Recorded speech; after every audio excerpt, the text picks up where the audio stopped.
This is NBK, nothing but Knicks. When Sim passed the assist, you know that it's #1 show that breaks down the game. If you can't play defense, stay out my way. Dribble the ball, come down the lane. 5 seconds on the shot clock, who gon' win us the game? You wanna hear Nick updates and trade rumors? Post-game reviews, this the place to tune in. So tell a friend just to keep the ball moving. Like the page if you feeling the movement. Every game we coming to win. Give us a sub like a player that came off the bench. This is NBK, nothing but Knicks.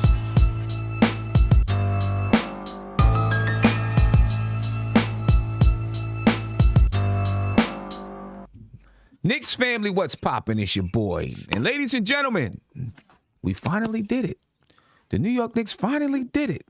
We finally reached 500. Going in the wrong way, though. Going in the opposite direction of the way that we want to go.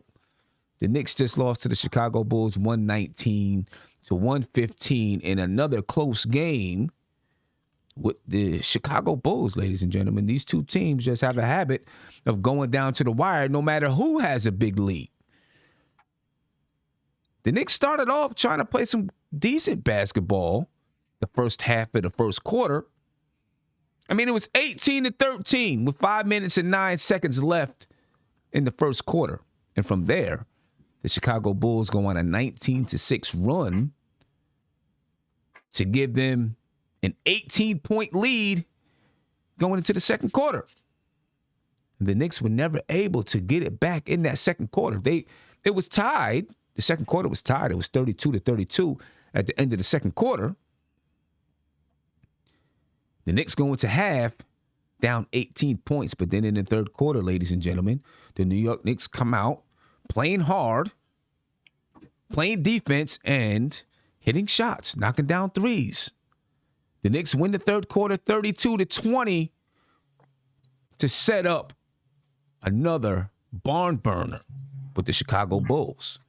In the fourth quarter, the New York Knicks outscore the Chicago Bulls. They actually take a lead in the fourth quarter. Tied it up several times. They take a lead, but they just weren't not able to finish. Too much DeMar DeRozan, too much Zach LaVine, too many open threes from Vucevic. And down the stretch, Tom Thibodeau decides to go small, which, ladies and gentlemen, maybe backfired a little bit because we've seen guys like DeMar DeRozan and others be able to get to the rim down the stretch without a shot blocker in sight. As a matter of fact, maybe not even others, just DeMar DeRozan. But you had to do what you had to do because Vucevic was lighting it up from the three-point line. So it made it tough. And then, of course, fourth quarter execution came up and bit the New York Knicks where it counts. Down the stretch of the game, a couple of turnovers, went the other way. A big turnover by Julius Randle with the game tied at 111.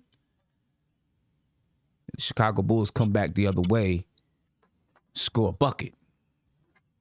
And from there, the Knicks could never really get back to where they need to be.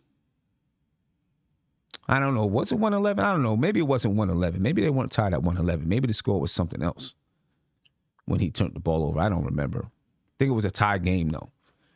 No, it was a tie game. A lot of stuff to talk about in this one, ladies and gentlemen. A lot of stuff to talk about. I got Steph and I got Uncle Fulio with me. We're going to break this one down. And before we do that, though, I do kind of want to figure out what was the score when Julius Randle made that turnover? Was it 111?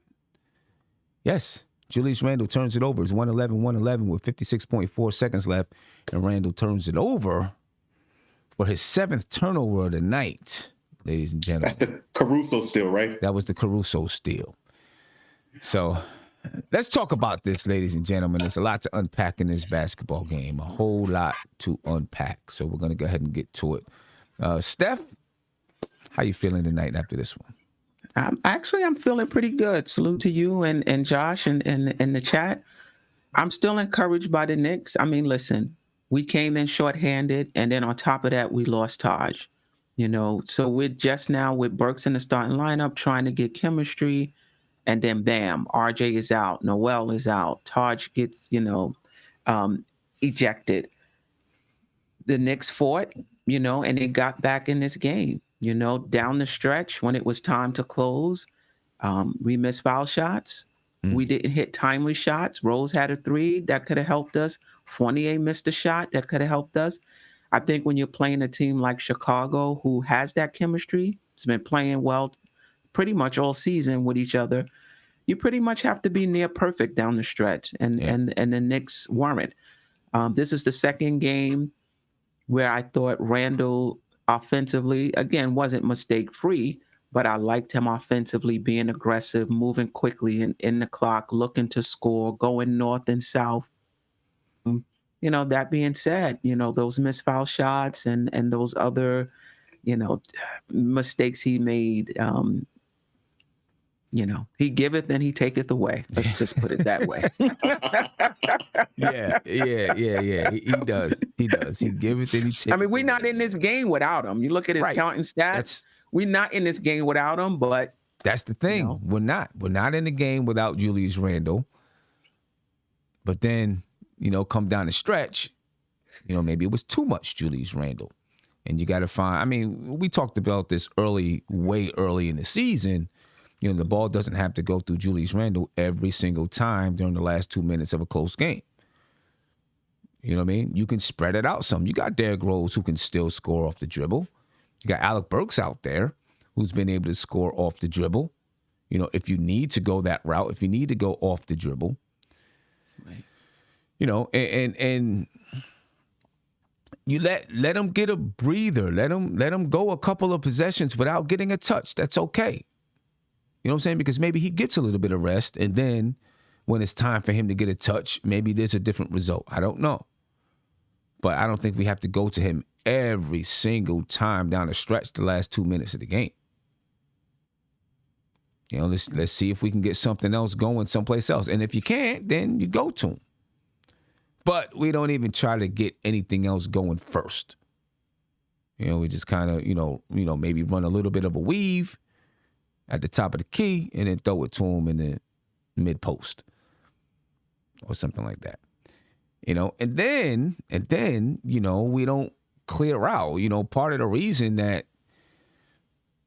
Caruso got the steal, one, Julius Randle tried to dribble between who was it? Maybe Emmanuel Quickly out there, dribble between Emmanuel Quickly, and Quickly is coming up to the wing. Randle's dribbling towards, to get to his spot, and you're bringing the defender right past Julius Randle.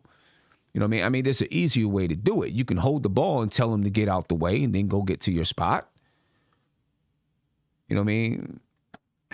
Bad decision-making, bad fourth quarter execution, and this continues to come back and bite the Knicks, I don't want to say every game, but it almost feels like it's every game. At least the last 2 games it's come back to bite the Knicks, this bad fourth quarter execution. Looking at the box score tonight, Julius Randle had 30 points, 12 rebounds, and 6 assists. Statistically, he played a good basketball game. No doubts about that. He shot 66.7% from the field. Still only took 5 free throws tonight. 5 free throws. Took or made? Threes. He took 5 free throws. He made 2. He didn't take any threes tonight. No threes. 16 points from Derrick Rose. He also had 6 assists. Alec Burks had 16 points and 7 rebounds. Emmanuel Quickly, 15 points. Evan Fournier had 16 points. 9 points and 8 rebounds from Mitchell Robinson. Robinson also had 5 blocks on the night. For the Chicago Bulls, they were led by DeMar DeRozan. DeMar DeRozan had 34 points, 6 rebounds, and 3 assists. Almost unstoppable in that fourth quarter. Yep. 18 points or something like that? Yeah. Like 18 points or something. Almost unstoppable. He shot 12 for 19 from the field. He was 10 for 11 from the free throw line. DeMar DeRozan, I don't know how old he is, but I'm going to be honest with you. I said in offseason, I was like, lukewarm on DeMar DeRozan. Now I'm looking like, damn, we should have just got this dude if we could have. I'm not, I got to back it up. You know what I mean? But you know what, Sam? He handles the ball so much. You think him and Randall would have been okay? Both of them handle the ball. Him and Levine are handling and doing well. Levine was a primary ball handler last season. I think that was a big knock on that move. Everyone thought it wasn't going to work. But Levine is not even handling the ball now. It's mostly DeMar. I mean, I think it would have. I mean, I'm looking at, Alec Burks in there now, and he's handling the ball a lot. Yeah. I think probably it would have. My hope is that, you look at what DeMar DeRozan is doing right now, and it took him a while to get here. It took him a while to get the seasoning in his game that you see right now. You know what I mean? And I'm looking at him and saying, how old is DeMar DeRozan? 31? 32, I believe. 32? And I'm saying, hopefully Julius Randle in a few years gets that same kind of seasoning in his game that you see DeMar DeRozan has right now. We'll see. But DeMar DeRozan is definitely hooping, man. He's definitely balling. 34 points for DeMar DeRozan, 27 for Nikola Vucevic. He had 7 rebounds to go along with it, 3 assists. He was 5 for 9 from the 3-point line, 10 for 18 from the field. 27 for Zach LaVine. Finally had a good shooting night against the Knicks. Shot 50% from the field. He shot 50% from the 3-point line. Also had 7 rebounds and 5 assists. Lonzo Ball, 8 points and 6 assists. Derrick Jones Jr., 6 points and 2 steals. Alex Caruso, he's just a gnat. He's just a gnat. You know what I mean? But 6 points, 4 steals, and 6 assists. 6 rebounds also. I mean, he's a winning player, though. You know what I mean? He's a winning player. Just does a lot of little things that you need a basketball player to do on the floor, and he does those things. But those are the numbers, ladies and gentlemen, for tonight's game. Josh, talk to me, man. Wow. So this was the most, the sloppiest and the most entertaining game at the same time to watch. I mean, just sloppy play all over the place from both teams, quite frankly. I chalk this game, and I'm going to try to simplify this as much as I can. The first quarter just absolutely killed us. When we were getting out-hustled and just, the Bulls were just all over the floor, getting second chances and knocking down all their shots. We were turning the ball over like crazy. I think Derrick Rose had 4 turnovers in the first half, and Randall had half of his 7, I think, in the first half as well. And that led to fast break points, which we're not that good of a transition team anyway. So I chalk it up to that. Obviously, the Bulls have 3 guys who can go out and score 20-plus points, two of whom who are closers, and DeRozan and Zach LaVine. And the Knicks maybe have a closer in Julius Randle. But, you got to be able to knock those free throws down at the end. He's not able to do that. But the big thing is the Knicks don't have anybody else that they can give the ball to go and get him a bucket. They don't have that guy on this team. Randall's the only person that they can go to. So for everyone blaming Randall for the game, I understand why people are frustrated. You can't have those turnovers and those mental mistakes like that. And you got to be able to make your free throws. But at the same time, there's nobody else on this team that we can give the ball to and say, go get us a bucket. We don't have that guy on the team right now. What about? So, you don't trust Derrick Rose? Or Derrick Rose, Burks, quickly. None of those guys want the ball, Sam, at the end of the game. From the game that I just watched. Julius Randle had the ball in his hand, right? And everyone is just standing there. No one came for the ball. No one came to get the ball. I think that's why him and Fournier was arguing in the first half. Because Fournier's just standing in the corner. Randle has the ball, trying to make something happen, and everyone is just standing there. No off-the-ball movement at all. So I just think no one wants the ball at the end of the game, Sam. I mean, that's what I see. Is that the scheme? I mean, is it that they don't want it, or is it that's the scheme? That this I don't think Tom Thibodeau has much of an offensive scheme at the end of the game, so I really don't. I just think that as freestyle, give Julius Randle the ball and have the veterans go out there and work it out. Let's put it like this. You can say that. You can say that if you want to. It's about execution. It's all about execution, because if that was somebody else who was knocking that, like if Julius Randle was just crazy hot and hitting his free throws and didn't turn the ball over, then we'd be like, yeah, the execution was, the scheme was correct going down the stretch of the game. I think it has to do with execution of the team. You know what I'm saying? Now, do I want to see him, throw the ball to Randle every single time in the last 2 minutes? No. I'd like to see something else happen on the floor. You know what I mean? You know, let Randall rest a couple of possessions, get the ball, you know, get something happening on the opposite side of the floor or whatever. I don't know. It's hard. It's hard to say. But right now, you know, he's having problems closing games for us. You know, that's just what it is. He's having problems. You know, he's not hitting his free throws, which you need. He'll come up with a turnover down the stretch. You know, and sometimes he's hitting the buckets, sometimes he's not hitting buckets. You know, you know, I don't know. Is he the best that we have down the stretch right now? It's hard to say. It's hard to say. Yeah. The reason why I say it's hard to say because, you know, I think Derrick Rose can still go get you a bucket. I do. I think he can still get you a bucket. I think if you give Derrick Rose the ball, if you're going ISO, I think if you give Derrick Rose the ball and say, go get you a bucket, I think he can go get you one. And get fouled. I really do. Let me ask you a question. If this has been happening the whole season, which you just said that it's been happening the whole season, Randall's been kind of hot and cold at the end of games. Don't you think that Tom Thibodeau, being the person, you know, the relationship that he has with Derrick Rose, would make some plays for Derrick Rose at the end of games? Don't you think that would be something that's in the playbook? I believe Derrick Rose can close games. I'm not saying that he can't. I'm not saying that Derrick Rose can't close games. What I'm saying is when Julius Randle has the ball, everyone's watching Julius Randle. There's no off-the-ball movement. No point guard, no guard wants to come get the ball from him, telling him to get out the way, to go set up that. We don't have any type of true point guard, a true guy that can take the ball out of Randle's hands. There's no other player on this roster. And I understand the frustration about the free throws. I'm not defending that at all. He got to make his free throws, period. You can't make those mental mistakes, turning the ball over. You know, the IQ is just not there. That's obvious. But there's literally nobody else that goes to get the ball out of Julius Randle's hands. We depend on Quickly to make threes, Burks to make threes, and Fournier to make threes at the end of games. No one takes the ball out of Randle's hands. That's just we don't have nobody else. Right, but not even. I mean, listen, it's not uncommon for the ball to go through your best player. I'm not saying that he has to take the shot, but it's not uncommon for him to touch the ball. These guys weren't hitting shots off. I mean, Rose had a wide open three. Fournier had some three. And that last 2 minutes of the game, yes, Randall missed free throws. Yes, he turned the ball over.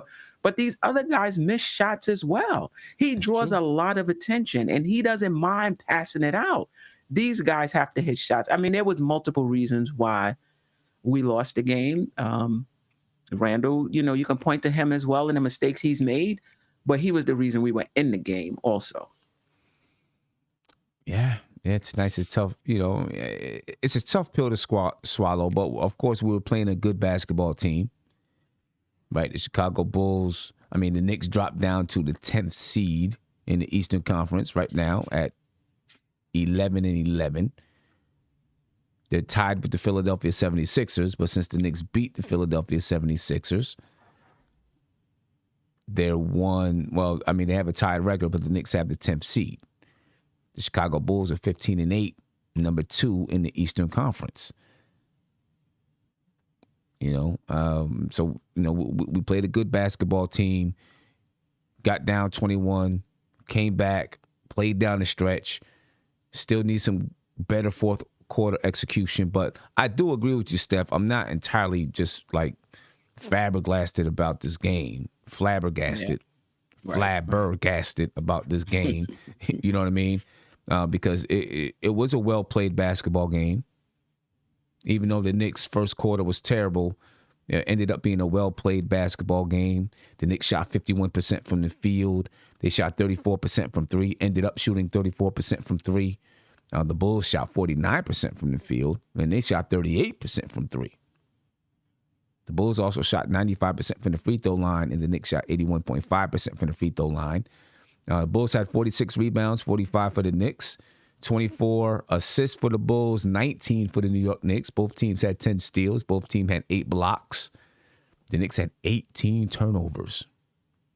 18 turnovers, a lot of them in the first half, but 18 turnovers. And then, of course, down the stretch of the game, turnovers were part of the culprit. 15 turnovers for the Chicago Bulls. The Knicks had 66 points in the paint tonight. 66 points in the paint, 42 for the Bulls. Both teams had 16 second chance points. The Knicks had 19 fast break points, 11 fast break points for the Chicago Bulls. Another loss down the stretch for the New York Knicks, ladies and gentlemen. Mark, what's popping with you, bro? How you feeling?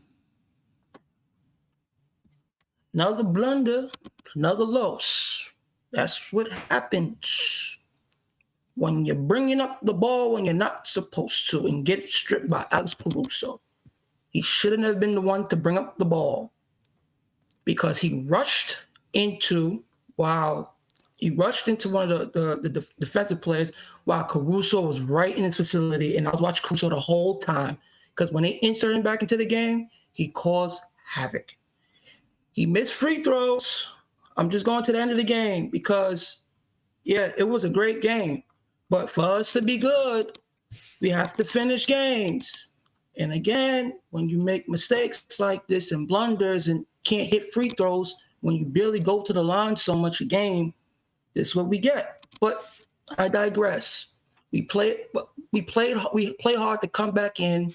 So it's almost like an every game thing. We can never beat a team up, but we always have to end up fighting back, which take a lot out of us at the end of games. Everybody look gas, and then teams that are quicker than us, they beat us. Vucevic, the Knicks killer, he does it every time when he plays.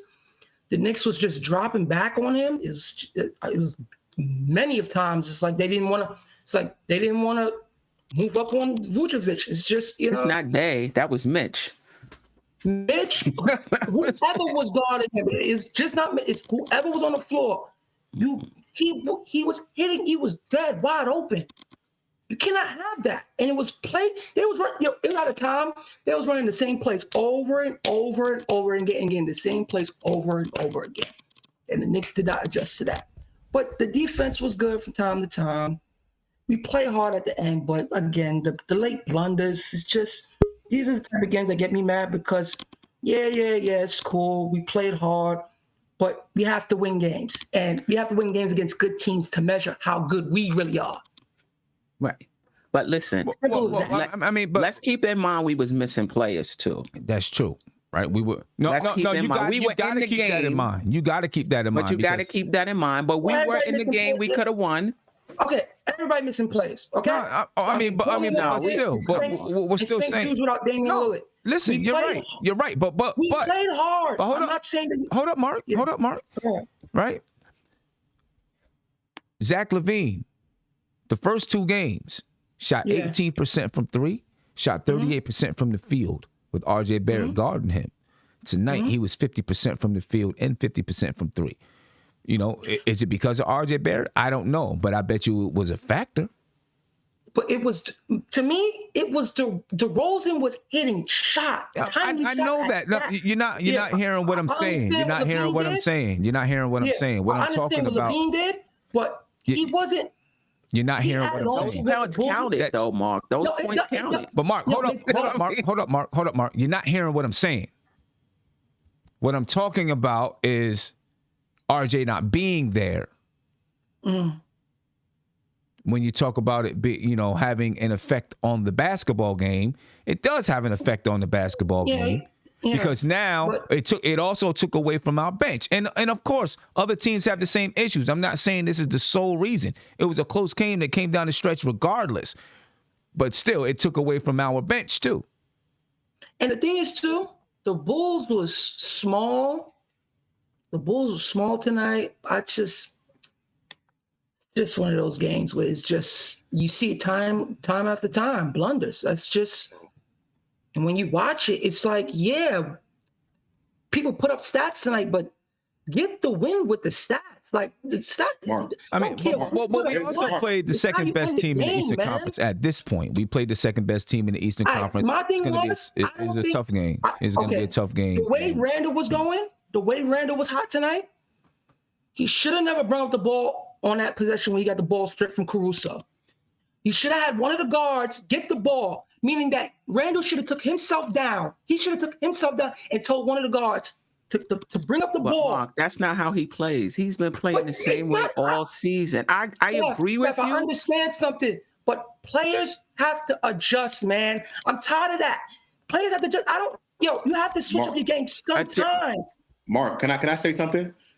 The Knicks have a veteran. They have veterans on this team, veteran guards, I might add. Okay, those veterans need to go get the ball from Julius Randle. That's number one. Number two, the Knicks are not on the Bulls level. The Bulls have 2 all-star caliber or 3 all-star caliber players. The Knicks only have 1, right? And we're in this game. We only lost by 4 points. We only lost by 4 points, Mark. Right. So yeah, I get it. We're on a different level. The Bulls are on a different level than us. I understand that completely. But you have to be encouraged a little bit by what this team. I'm encouraged. Right? Hold on. That's what we were talking about. Go ahead. That's what we were talking about. That's what Steph was talking about, Mark. She said she's encouraged. She's encouraged by what this team did tonight and the game against Brooklyn. I'm encouraged. I say this: the Knicks, throughout this whole season, the Knicks tend to play up against good teams. We've seen that all season. But for you to be a team that we could get to learn to respect, that can go out and get wins. It's how you finish the games that just bothers me. So you don't respect the team, Mark? You don't respect the Knicks? You don't think the Knicks are respectable? With this inconsistency of this, losing in first quarters, coming out the lethargic. Are the Knicks a respectable team? Inconsistent, Josh. How can I feel positive about an inconsistent team? As much I said, as are they respectable? Respectable, Mark. You said they're not respectable. I'm saying, are the Knicks respectable?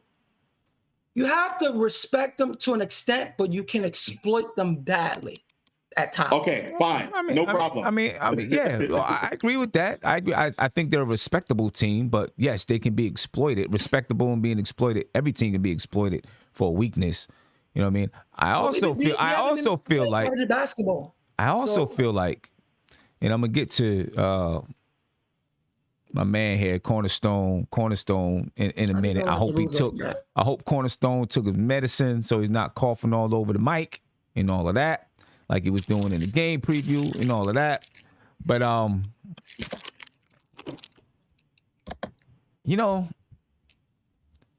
teams are beginning to take advantage of the referees not calling fouls for the Knicks. They're slapping. They're fouling hard, and of course the Knicks complain and things like that.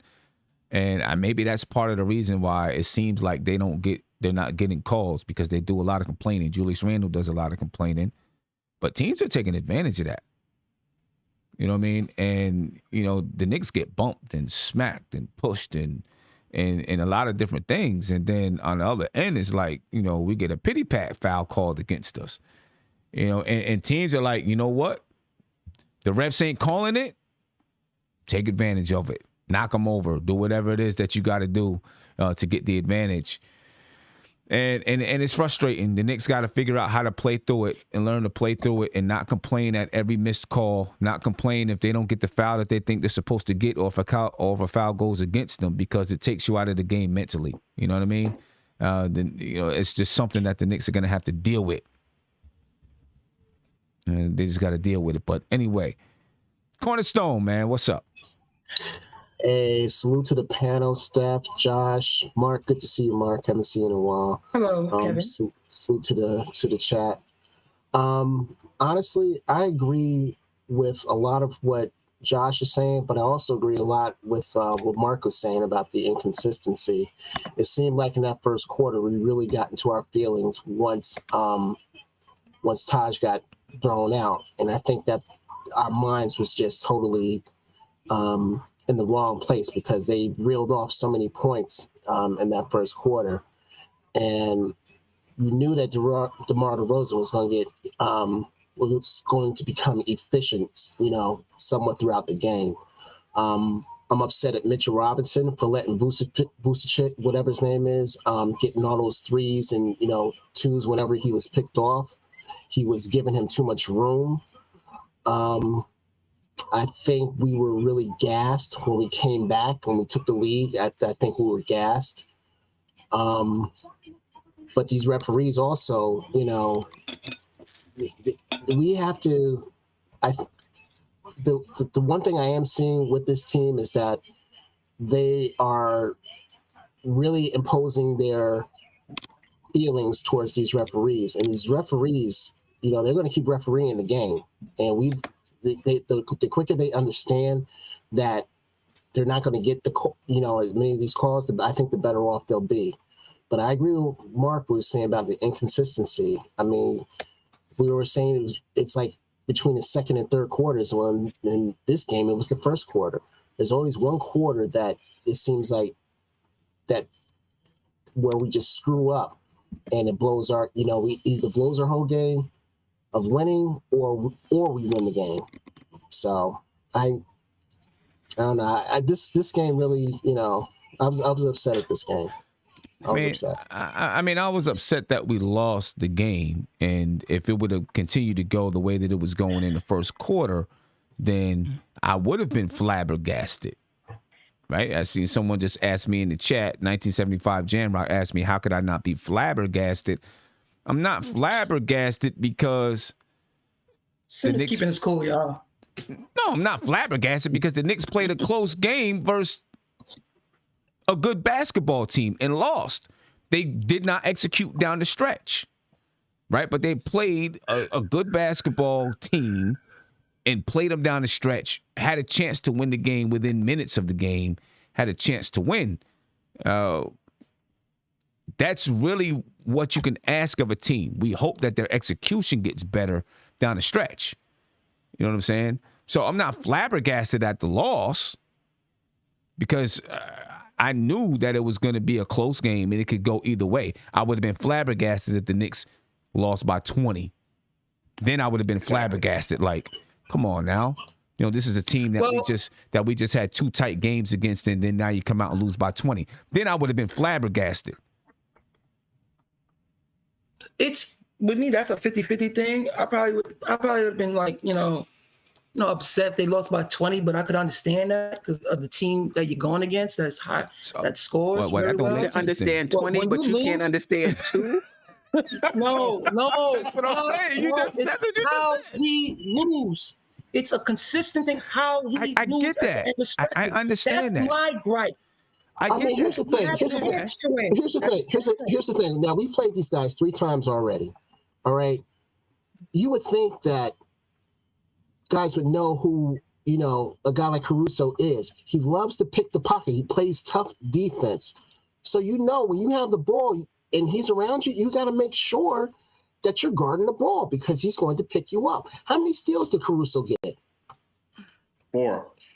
But Yes, Kev, it's you can, it's hard to do that. I mean, you can say it all you want, but everyone knows who LeBron James is when you're going against him, but you can't do anything to stop it. Right. So I think that, I'm encouraged by the way we played Chicago, all 3 times that we played. We could have easily won 3-0. Yeah. You know what I mean? Remember, I just find it this last game. Right. But I'm saying, my thing is, I just find it so funny how Knicks fans are like going all crazy about these games, these little games that we lose, right? And I say that I want to go and I want to bring somebody in here to help us win and to help us win some of these games. Oh, Josh, be patient. You want to sell the farm. All this and that. The Knicks are still rebuilding. Right now, we're playing some of these teams. These games are very close, and we don't have those players. And everyone's so impatient, and the second, year of a rebuild. And I find that so funny to me. Josh, you want John Wall? You want John Wall? If they buy him out, yes. Yeah, I'm not listening. I don't care about John Wall right now because we're not trading for John Wall. I can guarantee that. No, but Okay. When Josh said that, when he was going through his thing talking about how we when he wants to bring players in. That's why I asked the question. Yeah, but look, I'm not disagreeing with Mark about the way that they're ending games. We all know that they need fourth quarter execution. If you watch the game preview, I say it every single game preview. We need fourth quarter execution. I say it every single game. We understand that. We understand that. But when you look at what this team has been through ups and downs throughout the season. And I think what some people are encouraged about is that maybe you're beginning to see a little bit of consistency with the team in the way that they're playing defense. They could have played better defense tonight, right? But with some things happening, maybe you're starting to see some consistency can they figure out a way to finish the basketball game. And I can guarantee you, this is not just the Knicks going through this type of thing. Every single year, there are a bunch of teams that have to figure out how do we win these close games down the stretch. Some teams figure it out. Some teams don't figure it out. Hopefully, this is a team that's going to figure it out. Slim, you know what we consistent at? Hold up. But when you play tough teams, you can expect that there's going to be some tough plays that happen down the stretch. I would say this. We're consistent at getting back into games. I'll say that. Getting back to games, that's what we good at. We good at hit shots to win. Yeah, we could talk about the turnovers and the free throws. There was a lot of missed shots too. Check this out. What about all those shots Lonzo missed in wide open? Just imagine if those threes went in. I mean, the game. But just imagine Quickly's threes. He was like 6 for 17. Just imagine if those would have went in. Evan Fournier and Derrick Rose both had wide open threes down the stretch of the game. Both of them had wide open. That comes from execution. That's why I call ourselves a fake 3-point team. Like we hoist them cool, but we don't have knockdown. We don't have knockdown guys. Mark. Okay. We are in the top 10, maybe even the top 5 in 3-point shooting percentage. But we complain. That's attempts or makes? Makes. But why do we complain almost like guys got to hit their shots and they're not hitting it? I mean, if a team is timely shots. Time of the game, shots. Oh, the timing shot. Oh well, listen. Timely shots. We missed those because here's the thing. Like, I mean, I'm one that complains about execution because there are little things. There are important times when we don't execute, but there are times when we do execute and we don't make the shot. When Derrick Rose is wide open, that was perfect execution. He missed the shot. Evan Fournier, he missed the shot at the top of the key. It was perfect execution. He missed the shot. You got to make the shots too. I see what you're saying. This game is about misses and takes. So you get what you get, I guess, in this league. I mean, the game was close. I think the game was played very well, very tough. I think the refs, the people complain about the refs. I thought it was all right. We was getting hit. It was all right. It was all right with Taj getting thrown out. What? Well, it was all right with Taj Gibson getting thrown out. Well, why the hell is he complaining about a screen that he set though? Like seriously, he has the second run, man. Like, come on, bro. Move on to the next play.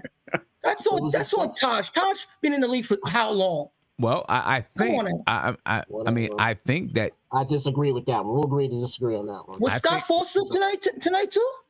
No, it was some. I thought Scott Forster was on the floor. But people complain about the fouls. I mean, the Knicks went to the line more than the Bulls. I get it. I think that the Knicks, the entire team, is getting frustrated with what they feel like is calls going against them, and that's why you're starting to see, the complaining and this and that. You know what I mean? I'm gonna say this too.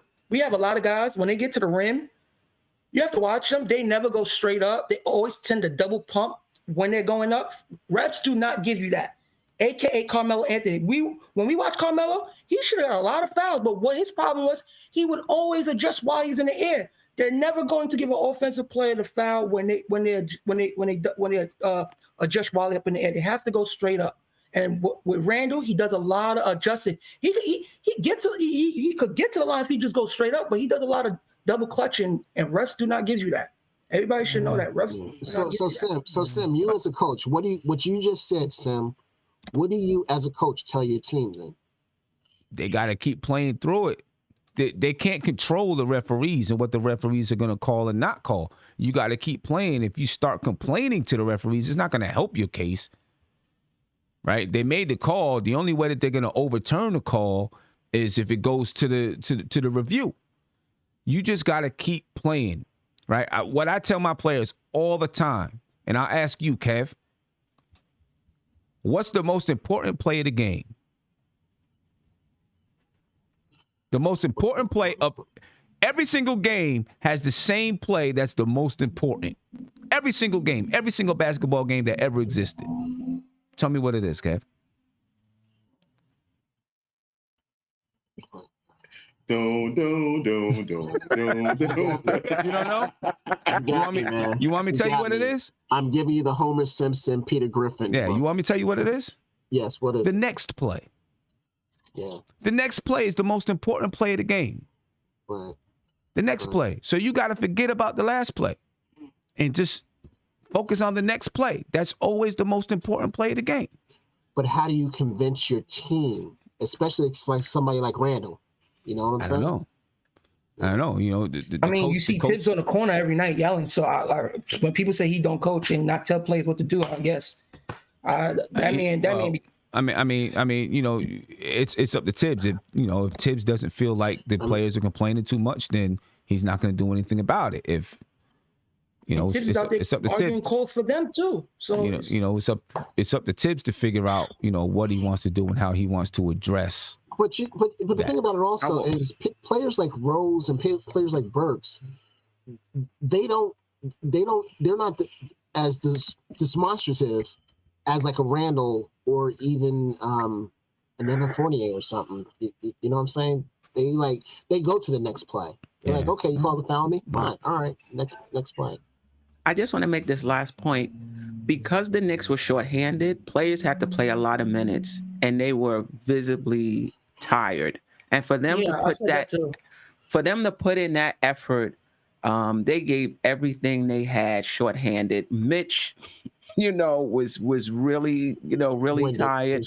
Burks was really tired. You could tell because they were playing much more minutes than they're used to playing. That's why I said Tibbs.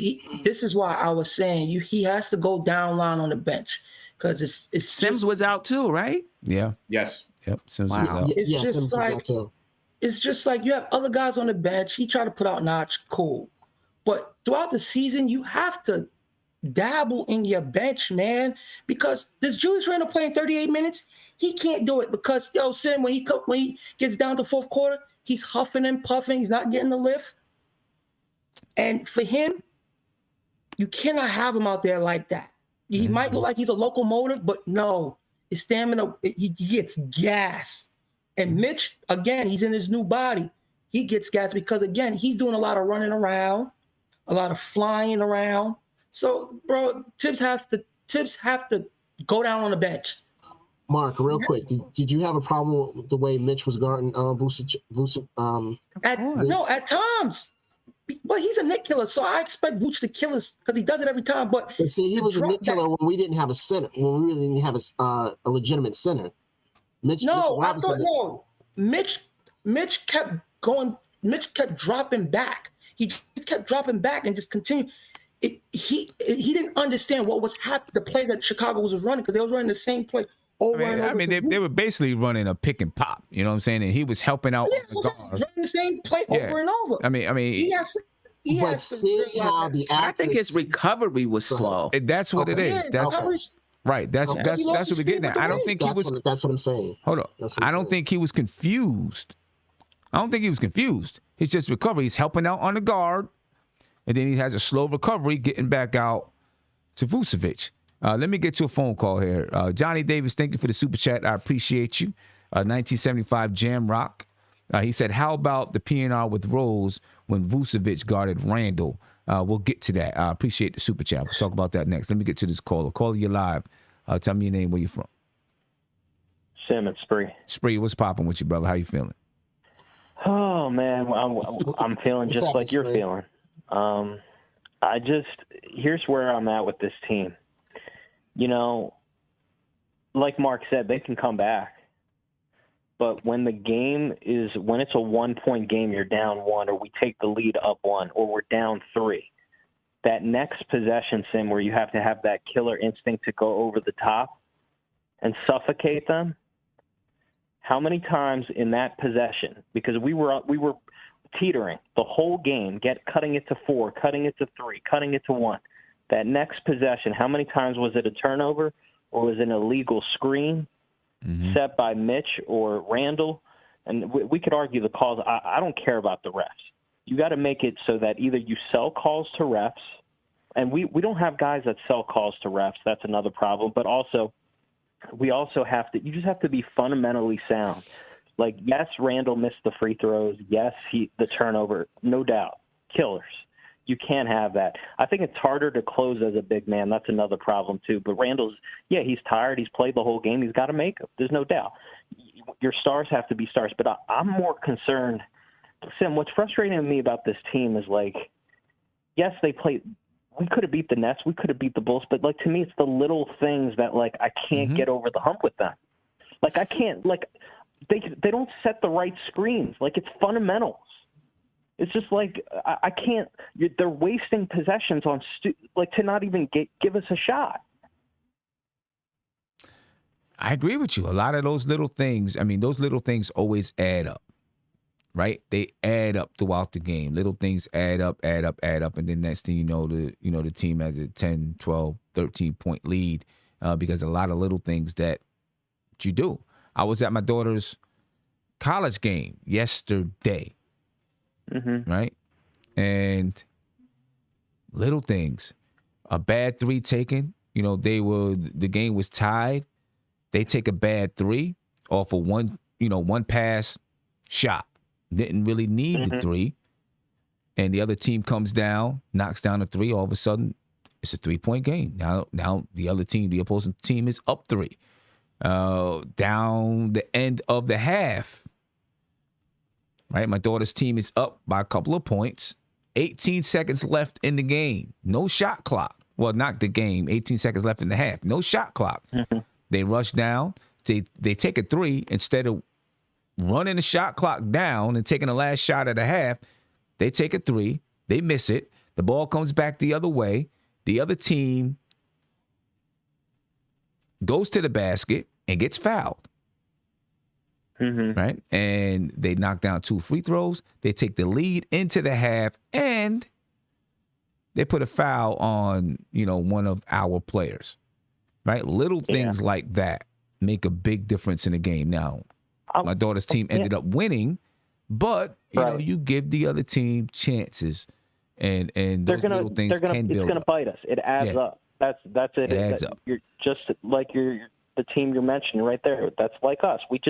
You can't turn it on and off, and you can't be fundamental. Like, I'm not just looking. And Mitch played hard.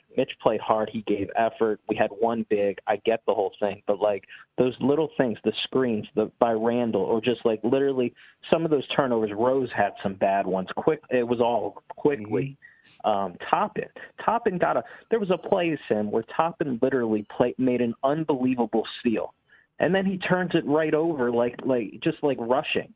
Like just play in the flow. Like we don't, and maybe some of it is we don't have that point guard. I'll give you that, but a lot of it, Sim, is we're right there.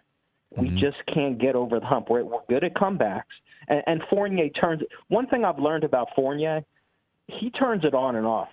If he can play that hard in the third quarter, why can't he play hard all the time? Why? Maybe listen. Maybe he's learning. He's been spending a lot of time, at least in the fourth quarter, on the bench. So maybe he's learning. Hopefully he does. Hopefully he will. We'll see. Is there any hope for us, Sim? I mean, in 1999, I think there's hope for us. I think there's hope for us. We're 500 right now. We're 500. Last year we were, I think, like 4 games below 500. So we're at 500 right now. I think there's hope for this team. The expectations of the team was high, right? Jesus. So now you come out after 22 games and you're 500, and it feels a little bit scary. Right? Because the expectations were higher than this. And then the way we started the season took the expectations even up another level. You know what I mean? But I still think there's hope for this team, without a doubt. We're not always going to be playing the Brooklyn Nets and the Chicago Bulls. Do you think Julius and I'm glad you're giving me hope, because I'm really depressed, so this is good. But like, just before I get off the phone and go to sleep listening to the rest of the show, just do you believe Julius can get us there, and just it'll turn around where we win the close games and we're feeling good and we can go on a nice run and we can win playoff games and have an and we were bad the whole 99 season, and I'm just frustrated, Sim, because I'm not saying this team is great. I'm not saying this team's a finals team. I'm just saying, like, I hate teams like this where we're playing weird games where we get down 20 and then we come back and we lose it. It's a kick to the groin. I'm just saying, can I know the product I'm watching when I'm out there? That's all I'm asking, man. I think you're going to have to get used to the Knicks scraping out games the entire season. Can I? That's what I think. Can I be honest with you're you? gonna have to get used to that, and it's gonna be a battle for the Knicks to win. They're gonna have to figure it out every night, because I mean that's the talent we have, and that's the type of team that we are. So they're gonna have to scrap and figure out ways to pull out wins. But can you help Julius? I mean, Julius has played. Look, I'll say this: Julius, if you look at the box score the last 2 games, Julius has played good games. It's just the little things down the stretch, not getting the tech, losing the side of you, making the free throws. Just the little things that you have to do as a star, as the leader of the team. Sim, can you help that guy? Can you help that guy get those little things? I'm gonna change? I'm gonna say this. I'm gonna ask you, Okay, and everybody else that is mad at Julius. I'm not saying you're mad at Julius Randle. I'm not mad at you. But I'm there's trying to people, help. but there are people that's mad. I'm gonna just ask you. Everyone loves the way DeMar DeRozan is playing right now, right? And if you heard me earlier, I said I hope that Julius Randle in the next couple of years has the seasoning and is able to play with the type of seasoning that DeMar DeRozan is playing with right now. But go check out DeMar DeRozan when he was 26. 27 now. He was winning games. Right? Go check him out when he was 26, 27. Yeah, but the problem with that is he had a competent point guard in Kyle Lowry. No. Understand what I'm saying. He made mistakes. He missed shots in the clutch. Right? Why do you think the Toronto Raptors moved him? Because because they couldn't beat Braun. That's what it was. Let me finish. Okay? Let me finish. He was a part of that. He was a part of that. And they moved him because they wanted to get somebody better. Right? That's the reason why they moved him. But you look at him now, and he has a lot of seasoning to his game. He's a little bit more cool, a little bit more relaxed. Right? He's knocking down that mid-range shot like crazy, and he's shooting better from 3 this year. He has a little bit more seasoning. So what I'm saying is let's hope that experience is the medicine for Julius Randle, which means you might not get it all in one season. I agree. And that's a fair point, and that's a good example of a player that he had to go through the wars, the failures. But I'm just saying I'm not talking more even just about mentally surviving the wars against the greatest of all, against the all-time greats to get me through, to even get me through a playoff series. I mean, I'm not even talking about just a game on a random Thursday. Mentally, battling the refs. You can't let the refs in your head. The refs you can't ever put it in their hands because they're going to give you a kick to the groin. That's why you have to be so fundamentally sound down the stretch, make your free throws, and just make plays. I know Kevin Durant's a great player. If he makes a shot on you, you got to execute on the other end. I'm just saying, can Randall? I'm willing to ride it out with him because he's our guy. He's our guy. I'm not going to turn my back on him. I'm just saying I need to get him mentally wired a little bit different, man, just down the stretch because it hurts me. But we're going through it. We're going through it together. That's all I got, man. Yeah, man. We'll see what it is, man. Hey, Spree, I appreciate your call, man. I appreciate you guys. Hey, Mark, you're my guy, man. I'll listen off. Appreciate you. Take it easy, Spree. Yeah, people, it's going to be like this all season long. I can already feel it. I can feel it's going to be like this all season long. People are going to drunk the Kool-Aid. They ready to throw. Was it really Randall. Kool-Aid? I mean, ready to throw Randall off. I mean, you say that. Kevin, if you, I mean, why does it have to be Kool-Aid? Well, I mean, you didn't believe. So what you're saying, Mark, I see that look on your face. What you're saying is that you didn't believe in this team. That's what you're saying. Is that you didn't believe in it. What did I say? You just said Kool-Aid. You just said Kool-Aid. You drunk the Kool-Aid. What do you? That's to me. That's saying that you didn't believe in this team. I, for one, did. All right. Well, let's get back. 1970. Listen, when I make my points, it always comes back to haunt people. But people drunk the Kool-Aid about this team. Okay, cool. Okay. Let's get I think back it's still to early, Mark. Yeah, I do too. Let's get back to talking about some stuff. I can see if it was March. 22 games. All right, let's get back to talking about some stuff. 1975, Jam Rock asked about screen and roll between Derrick Rose and Julius Randle when Vucevic was guarding Randle. I'm not sure if you're asking if it happened or why they did not utilize a screen and roll with Vucevic and Julius Randle. I'm not exactly sure where you're going with that question, which one it is. But also, thank you to 1975 Jamrock for the super chat. He also said, let's talk about IQ's shot selection. I mean, listen, well, IQ, this is what you're going through with. This is what you're going to go through with IQ, man. We had to go through it with John Starks, right? Yeah, it's going to be issues with shot selection with Emmanuel Quickly. We already know that. You know what I mean? That's that's his MO. And I think Tom Thibodeau has figured to himself, this is something that I've got to live with, because obviously there's going to be nights when he takes bad shots and they go in and people are going to go crazy. And there's going to be nights when he takes bad shots and they miss. And right now, and believe it or not, as far as from that guard spot, he's helping us out defensively. You know what I mean? And he does inject the team with some energy. I think it's just something that we're gonna have to live with until it gets a little bit better. 1975 Jamrock said, why didn't they run more pick and roll with Rose and Randall when Vucevic was guarding Randall? That's something that the players have to look at and say, hey, let's see if we can take advantage of this. People can complain and say it's Thibodeau's fault. He didn't call it. He didn't call this. He didn't call that. But the players also got to look at this and say, hey, you know what? Julius? Vucevic is not going to be able to guard you if we run this screen and roll. Let's do it. I mean, and they were pretty veterans. You're veterans. Yeah, and they were pretty much getting anything they want when they did drive it to the basket. No one could, could stop them. When you're an offensive player, you should know when you're on the floor and you have an advantage every time that you continually go to it until it don't work. We don't have guys like that. We just don't have guys like that. They'll do it twice, 3 times in a game, but they don't recognize when they get mismatches. They don't recognize none of that stuff. They don't take advantage of when they got little guys on them. So it's just, we get what we get nightly from this team. So, till we get consistency. Okay, let me get to a phone call here. Call you live. Tell me your name, where you from.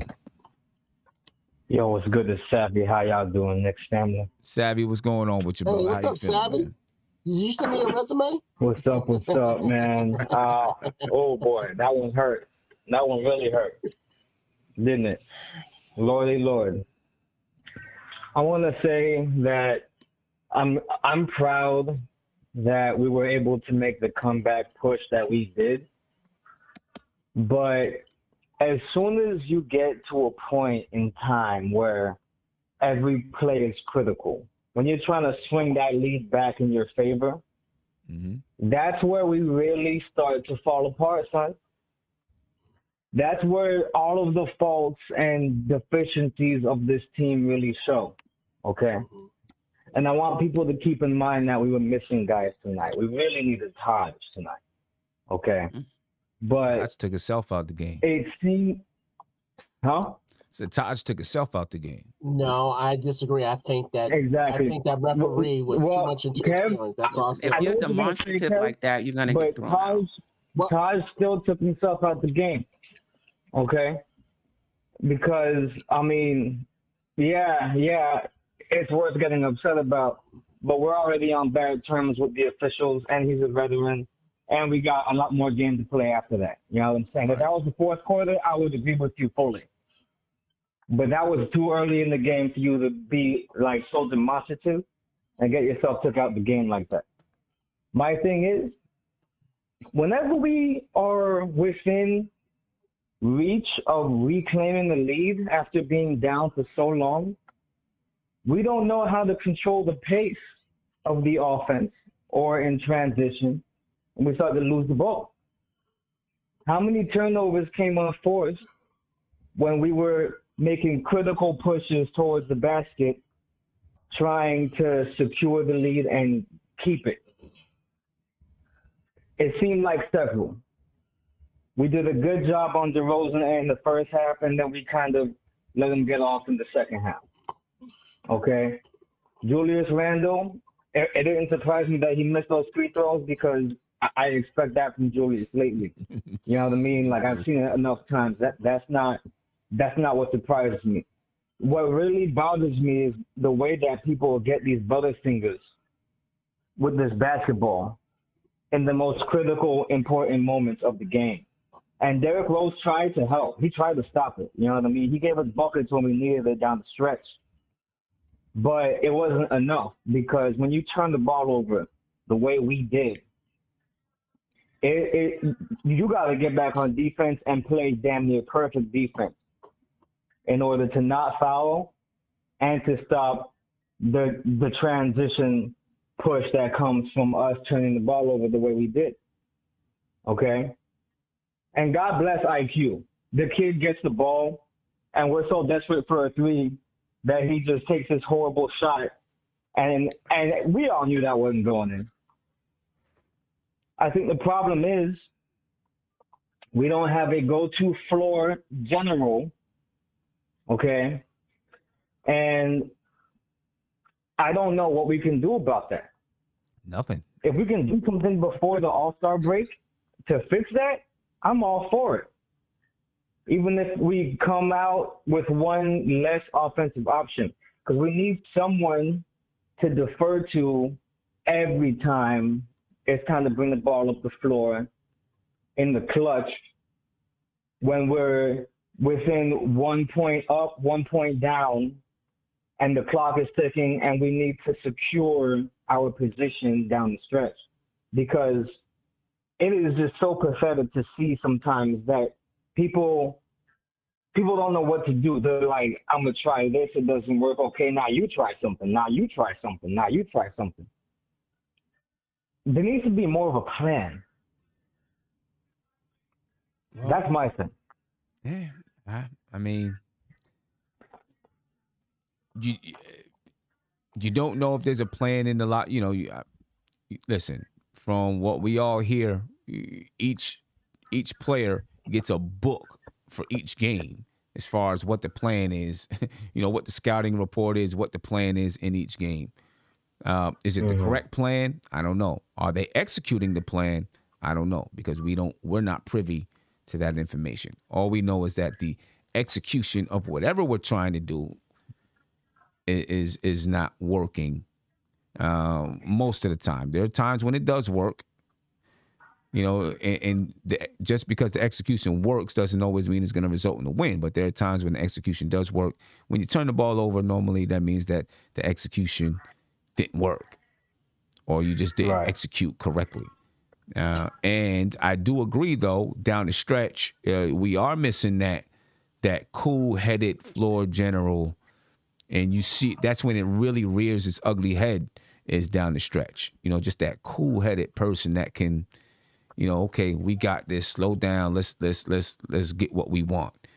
You know, exactly. And I don't think, you know, it's not on this team right now. Can we get it at the trade deadline?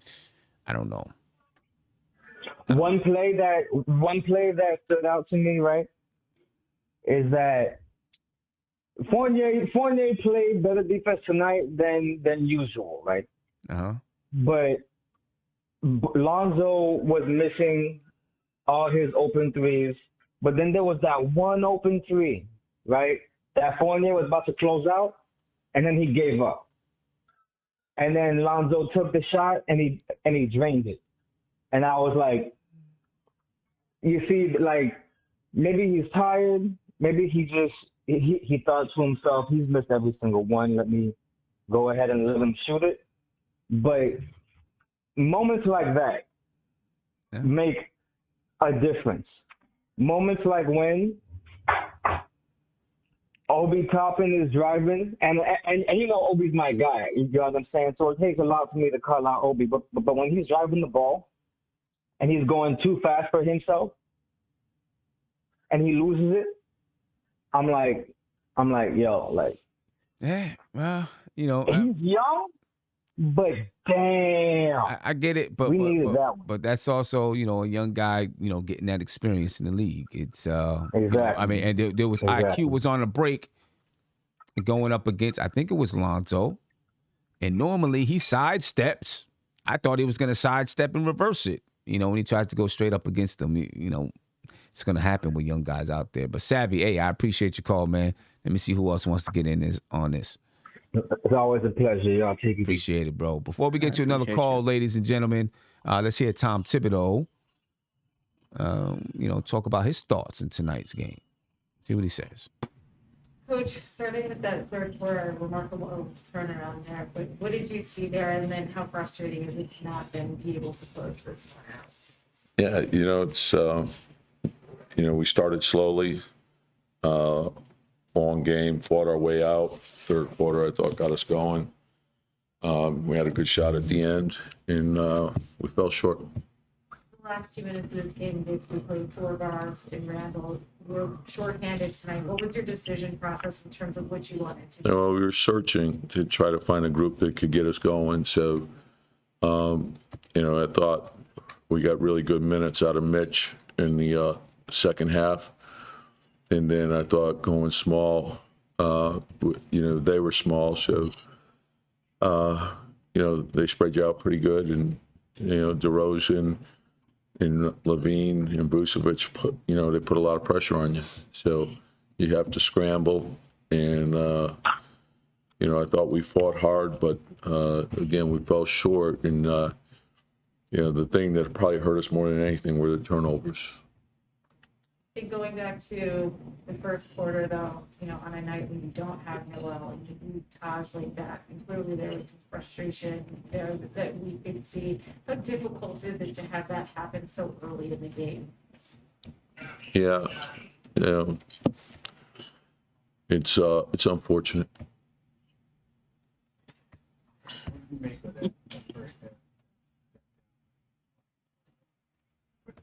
You're looking for more consistency. Yeah, just, we started slowly. I thought, there was frustration. And so it's hard to play like when you're frustrated. And, we can't get wrapped up with that. Sometimes there are tough calls that go against you, and that's just the way it is. So, that's part of the league.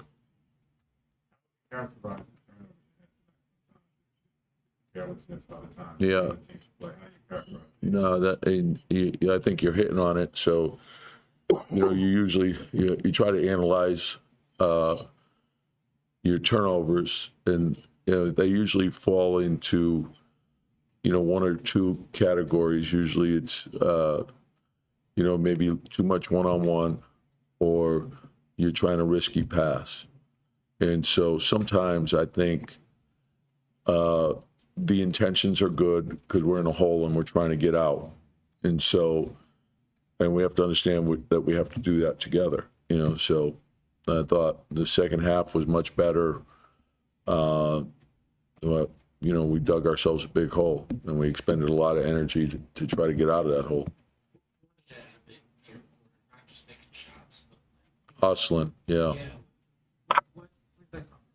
Yeah, well, I think when you get down the way we did, and we always say, hey, look, there's a lot that goes into every game, and there's, sometimes things aren't going your way, but there's no substitute for hustle, So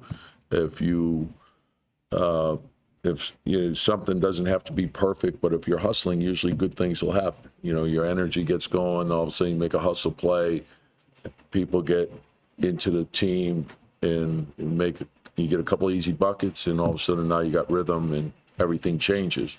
So I thought his hustle really did get us going. I thought Julius made a lot of big plays for us as well. Alec, had a tough cover all night, and and you can put a lot into guarding DeRozan, and he still has the ability to make tough shots. And but he battled them. I thought Quick had a tough matchup with Levine, but he made some real good hustle plays for us too. What do you say to Julius toward the end of the game there? He was looking a little frustrated with the turnover and his free. Yeah, He sometimes is his harshest critic. He's, so I just want to make sure that he did a lot of great things to put us in that position, so, we all have a lot of confidence in him. Sometimes like it doesn't work out, then move on to the next play, get ready to get it done the next time, and that's all. But he made a number of big plays for us in the fourth quarter. Yeah, no, he's very disruptive, so, he's a good player. Good player. Yeah, that guy. Thank you. He's a gnat. That's what Caruso is, man. He's a gnat. Let me get to phone call real quick, and then I want to go around and talk about this Denver Nuggets game and see what people think about that. Caller, you're live. Kareem, you're live. More than a caller. It's Kareem on the line. What's going on, Kareem? What's up with you, bro? I'm all right, man. Oh, man. It's so crazy, man. Like, I'm just thinking, like, what's happening. Like, when you look at the schedule, right? Mm-hmm. It's like, okay, you have a game like this, right? Where it's like it's a possible chance, high probability than others that we'll win this game, right? So we lose this one. Now we got to go play Denver, reigning the MVP. So how's that gonna go? I don't know, man. It's this season has been definitely. It's really like we're kind of like backtrack at this point, man, and something needs to happen. And I just looking at the coach and like Tom Thibodeau even looks down. I've never seen him like that in a post game interview. So I don't know, man. Did you see Fournier arguing with Randall? I didn't see it. I think I was in practice when that happened. I didn't see it. It was like, I think right before halftime, they were arguing about something, or I guess a number of possessions on the court. So there's definitely when you're struggling like this, there's definitely some flare ups in the locker room. I'm pretty sure, but I honestly, we could say, well, this team needs a facilitator. Well, man, a facilitator doesn't matter if all we're going to do is give the ball to Randall and, him passing out of bad shots or running out the shot clock. That's not going to matter, man. This offense needs to be tweaked a little bit, man. Well, I mean, you would hope that a facilitator, was able to add that ability to get other people involved without it going through Randall all the time. You know what I mean? That's what you would hope a facilitator would be able to do. It's got to be the right guy. It's got to be the right guy. Yeah, and also the facilitator has to tell Randall, you ain't getting the ball. Yeah, right. That's what a I'm facilitator seeing possessions when Randall will go down, and as soon as he goes down, he's demanding the ball. He's not even in good position. So, I always want to ask people this, though. I always want to ask people this. What is demanding the basketball? What do you see from him? He's looking at the person bring up the ball, and he's asking for the ball. He's asking for it, right? I mean, or give you a look. No, hold up. To me, I feel like I teach my players all the time, right? If you want the basketball, clap your hands. Have your hands ready to catch the basketball. If you're in the post and you have position, put your hand in the air, right? I teach them all the time, call for the ball. I also teach them that does not mean you're going to get the basketball. The point guard may decide to go someplace else. So to me, calling for the ball, asking for the ball is one thing. Demanding the ball, I think, is something totally different. Demanding the balls, you go up to the player, give it to me. Well, that's what Randall's doing. I think Sim. that's something. I don't know if that's totally the case. All right. I don't know if that's totally the case. He does it. He does it. I'm not gonna say he does. That'd be an exaggeration, but he has done it. And he'll like clap his hands or whatever. Sometimes he'll get it. Sometimes he doesn't get it. But even when, like I always say, for example, there's been games where when he's not in the game, or when he's playing more off the ball, it's just the offensive flow is better. So it, like, honestly, man, sometimes I don't even know what we're running offensively. Like, there needs to be some more offensive structure on this team.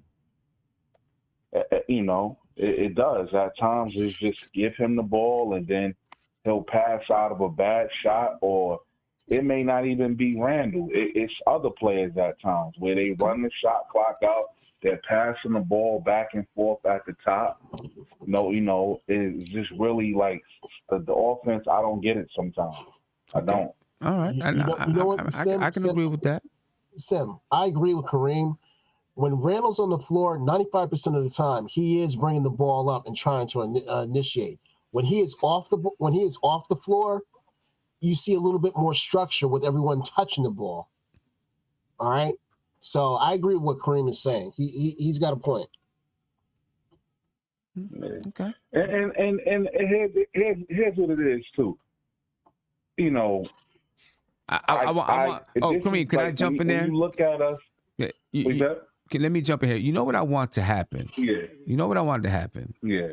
I would love to see this happen. A big shout out to Nikki Barrett for the super chat. He said Randall was exhausted. He played 39 minutes, scored 30 points on 66% shooting, and led the team in points, rebounds, and assists. He had no help at the end. I guess that's in the eye of the beholder if he had help or not, or if it was him. But I get what you're saying, though, Nikki. And again, thank you for the super chat. And I'm gonna go ahead and mute. Thank you, Cornerstone. Thank you, Cornerstone, for muting yourself. You're welcome. You know what I'm saying? and now you made me lose my train of thought. Yeah, it felt like somebody was flowing through some water, man. Something. You just maybe lose my train of thought. Yeah. I forgot where I was going with. Nah, like Sam, like I always say, man, like I even have a friend, that I talk to a lot. And don't get it messed up, man. I'm the person, just as much as I critique Randall, I take up for Randall. It's like, yo, don't do that. You understand what I'm saying? But and to be honest, man, this could be just frustration for me. Like I said, I'm just going by what I see, and maybe I'm being extreme. Remember we talked about it last time, and you set me straight about the bench. I just think, when we're struggling now, so it's like we are really going to be pissed off about everything, especially, losing close games like this. Yeah, no doubt about it. This is what I would like to see happen this year. Mm-hmm. I mean, I don't want to wish ill will on anyone, but for some reason, I'd like to see Randall not be here for 4 games. See what we look like. I thought you were about to say you hope somebody get injured on the Nets or something. No. Like, yeah. We're at that again. Just like he said last year about Alfred Payton. When you like to see Alfred Payton off the team for a few games. He did the same thing last year. Because we keep on saying that basically a lot of people think we're going to be better without him. It feels like.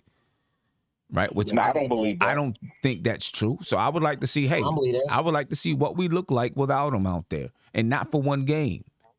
It would have to be a number of games, right? 4 or 5 games. See what we look like. And I would prefer it be against some contenders too, some good temes. Yeah. But Sim, Randall's not on this team. We going to the lottery on the slide. I agree. I agree. I agree 100%. I agree 100%. And Sim, here's the thing. I'm not even I'm not saying we don't need Randall. I'm just saying with it just we need to be like we're losing a lot of close games in the fourth quarter. Yeah. You know, like someone said earlier, we could fight. We great at fighting. Because I ain't gonna lie, but I was about to be like, man, I'm not watching this no more. I was about, you know how I throw my little temper tantrum. We be down by 12. I ain't watching this no more. I'll be in the chat, you know, crying and stuff on the low. But then we started to make the comeback. So I'm like, okay, this is us. You know, and I think a lot of it comes from us being that hard-nosed team last year.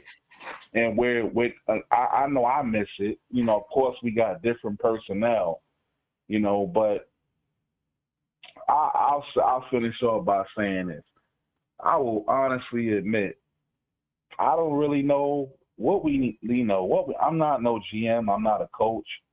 You know, I'm just going by what I see, man. But I'm just hoping that we could, like, find some stability, man, and turn this thing around. You know, we still 500, but, you know, like I said, we lose against a team like Chicago, and then now we playing Denver with the, you know, like, now we playing Jokic. Right. Right. You know, nah, so I feel you. You know, I feel you. I think that Denver too, and Kareem, I'm gonna let you rock. I got some other people. I appreciate I appreciate you having input, me. Shout out to the chat. Shout out to the panel. Yeah, no doubt. I think Denver, you know, they're struggling a little bit too. Mm-hmm. Right? They're 10-11 on the season. I think, let me see, they're 3-7 in their last 10 games, I believe. Yeah, 3-7 in their last 10 games. They're 3-7 on the road. You know, so they're going to be a team that's, you know, they're fighting to keep their head above the water, just like the Knicks. They're in the 10th spot. A lot of injuries too. Yep, a lot of injuries. They're in the 10th spot in the Western Conference right now. They're 10-11. The Knicks are 11-11. 10th spot in the Eastern Conference. You know, so this is going to be, you know, this is going to be a battle for the Knicks. I do not want to dip below 500. You know, it's going to be an all-out crisis in you know, the Knick universe if we dip below 500. Steph, what's your thoughts on this game? I think the Knicks have a good chance to win. You know, they just lost MPJ. They without Murray. Then there was another guy who filled in. He's out. So, I mean, you know, they're struggling as well. And I don't think the Knicks are that far off. I'm sorry. You know, so I think we have a good chance. And I like the way Randall still makes mistakes. Don't get me wrong. But he's playing better in the types of shots he's taking, attacking the rim. So I'm encouraged by that as well. Yeah, going faster. He's not taking as many dribbles, going faster. Yeah, he still makes mistakes and he gets caught up in it, but I do think he's starting to go faster, and I hope he continues to do that. Josh? Right. I don't know. I feel like every time we play these Western Conference teams, it's like we're looking at, you know, what the U.S. looking at Russia during the Cold War. Like, you know, they're good, but they're not really that good. Denver is a decent team. They're struggling on the offense. Obviously, like Steph said, they're missing MPJ. They're missing Jamal Murray. This is not the same Denver that we knew from a couple years ago when they were, you know, making noise during the bubble. This is a totally different team. This game is definitely winnable. I understand that they have Nikola Jokic, but I feel like the Knicks can definitely pull this game out. Denver is not the same team. Okay. All right. You know, we got to deal with Jokic, of course, and, you know, that's going to be Mitch's job. That's going to be a tough one. Mark, your take on this game versus the Denver Nuggets? One thing with Denver, they know what they're doing. Even with injuries, they still run their offense. Like, it's a consistency they have. It's just they've been losing guys almost every game. But we're playing at Denver. Home. No, we're home. We're home. We're home. I think we're home. I don't know if that matters much for the Knicks because yeah, that's what I'm saying. It's like, I don't know if that matters because right now the Knicks, we're 5-7 at home. 5-7 at home and 6-4 on the road.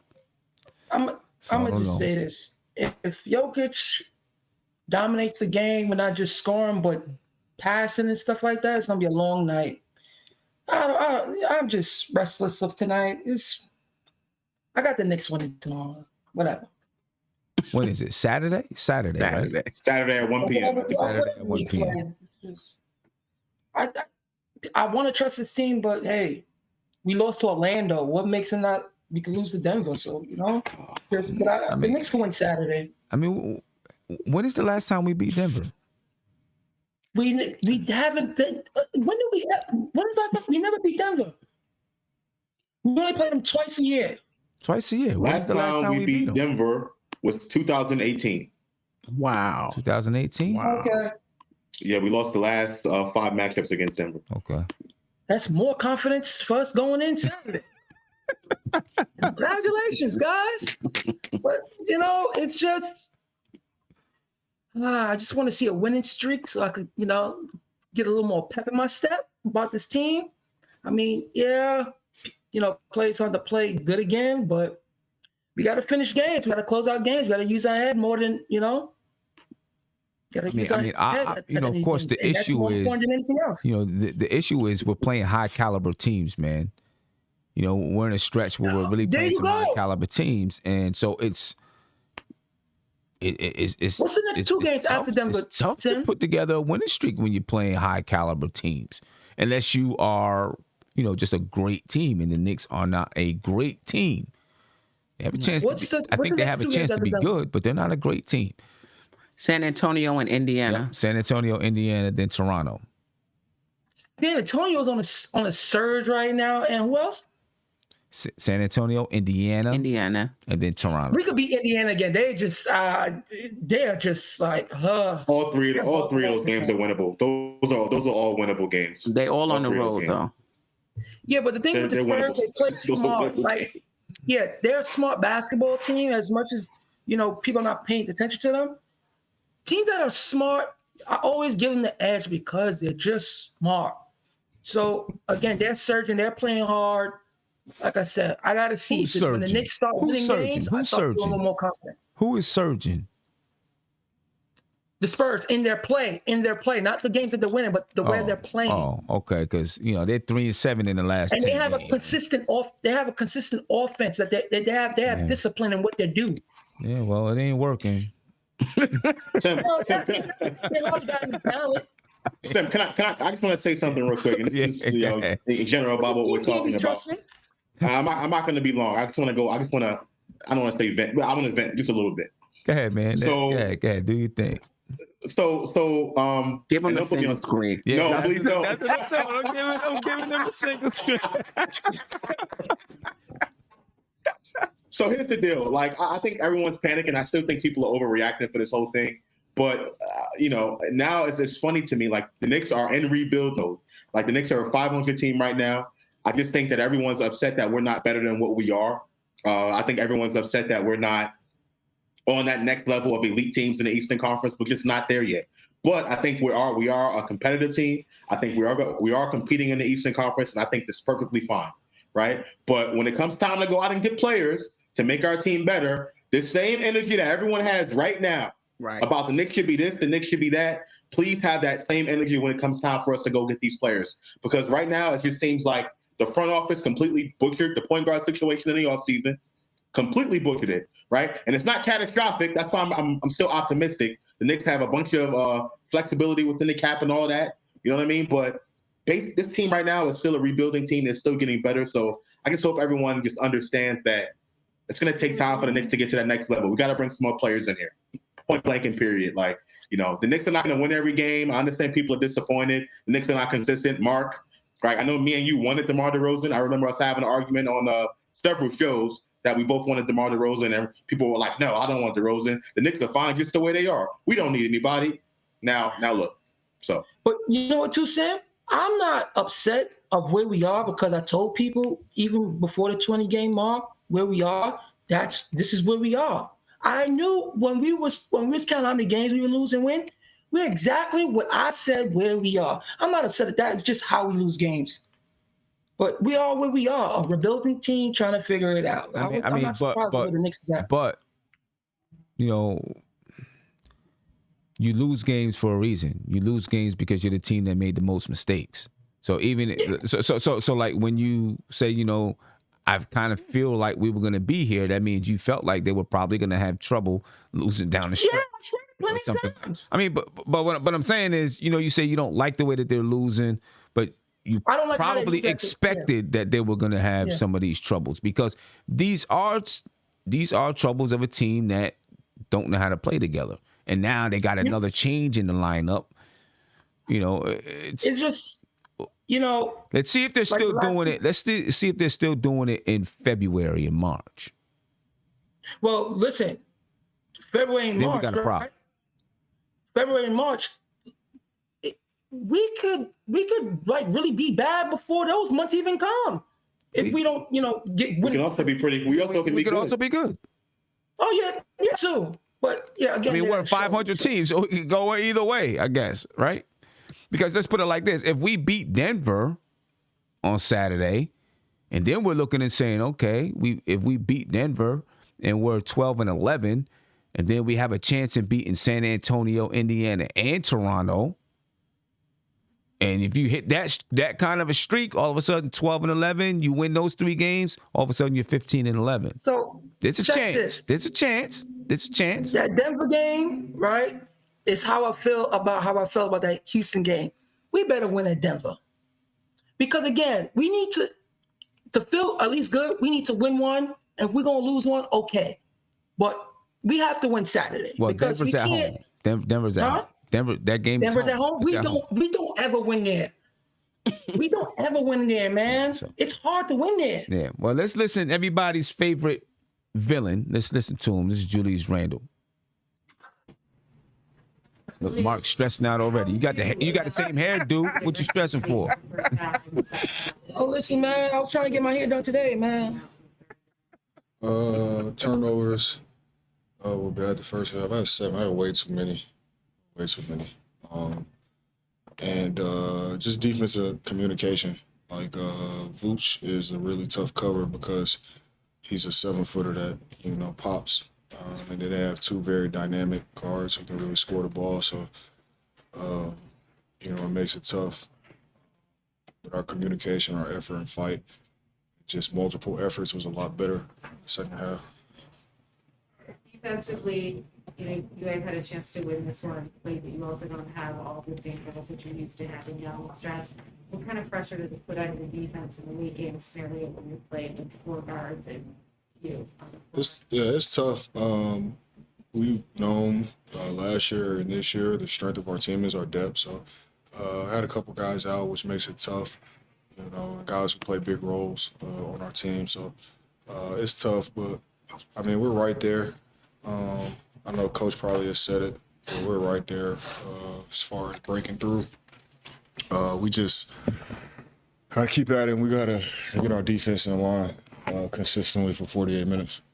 At the same time, though, how tough is it when in the first couple minutes of the game, you know, Taj gets 2 quick touches out? I mean, clearly we could see the frustration. How do you kind of play through those moments like that? Just gotta keep playing. I'm so tired of talking about them. We just gotta keep playing. Nothing against you. I'm just tired of talking about them. Like it's ridiculous. I'm saying that there was a lot of frustration first half. Besides the refs, was there frustration among yourself trying to do too much? Guys trying to do. I think it was a lot of different things. You know, that was frustrating, especially coming off a game like that. But our energy and fight was a lot better in the second half. We just got to find a way to be consistent. 48 minutes at that.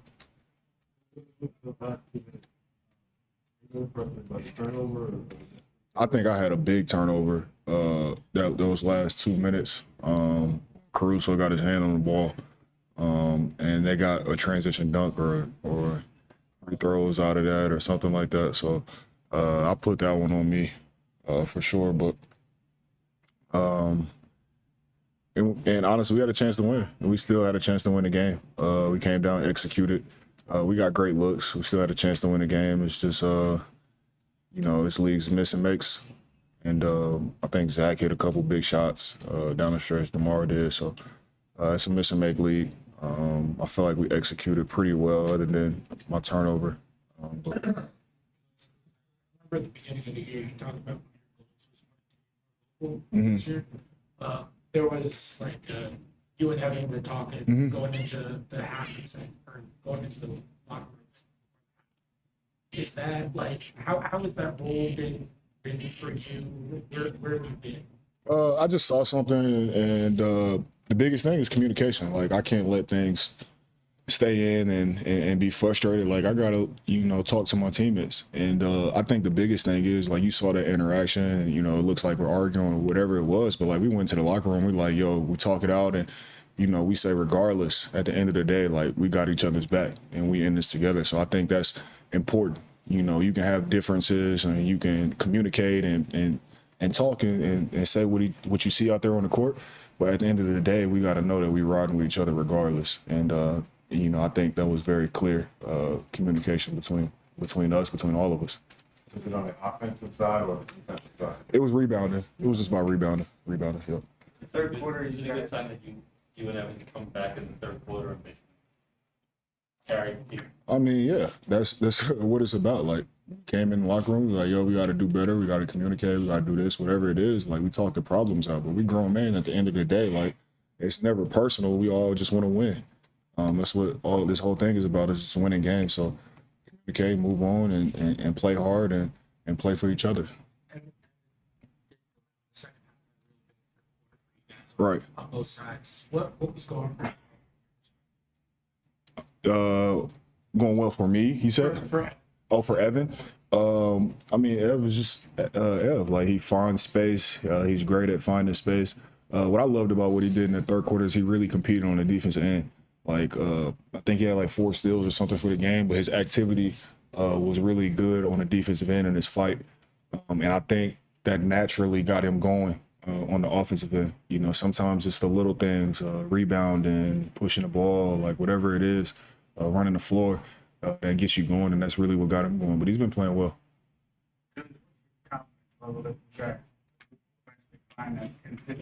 We'll find it. We just got to understand we got to lock up defensively. We got to get guys healthy, the full strength out there, and we'll be fine. We'll be fine. It's 22 games in. A great run could put us at the top of the East, within 2 weeks. So it's like, just keep plugging, but understand we got to have a sense of urgency to it. This is the third time you played Chicago today. Anything different to you? It's so unusual to get teams that many times in the first 25 games of the season. I mean, nothing different. I think the biggest thing is just defensively. Like, they're a very dynamic team. Like, they have a lot of guys who can create, who can shoot the ball. Obviously, they have 3 players who are really good, but all the other guys, though, Caruso, all those guys do a lot of little things that help them out. So they're a really good team, but we'll see them again. All right, thanks. All right, you heard Julius Randle say him and Evan Fournier, they got into an argument and they worked it out and they're ready to go to war, go to battle with each other. Hopefully, it's all the truth. I don't discount what he's saying. Steph, what do you think? And I want to hear from Evan Fournier too. When I saw it, I liked it. Mm-hmm. I mean, all of this, walking on eggshells, not wanting to say anything to people. When you're a competitor and you want to win, you got to say what you need to say, and people take it however they take it. It happens all the time on good basketball teams. So I actually liked that he confronted him and they went back and forth. And like he said, they went in the locker room, they worked it out. And I didn't see any ill will in the second half. They were passing into each other, still working the offense. So I actually liked that. Mm-hmm. Yeah. Anybody else, any thoughts on that before we hear from Evan Fournier? Yeah, I just want to say that, Knicks fans will love to think that it's all sunshines and rainbows all the time. But, when it comes down to, competitive teams, like, this is necessary.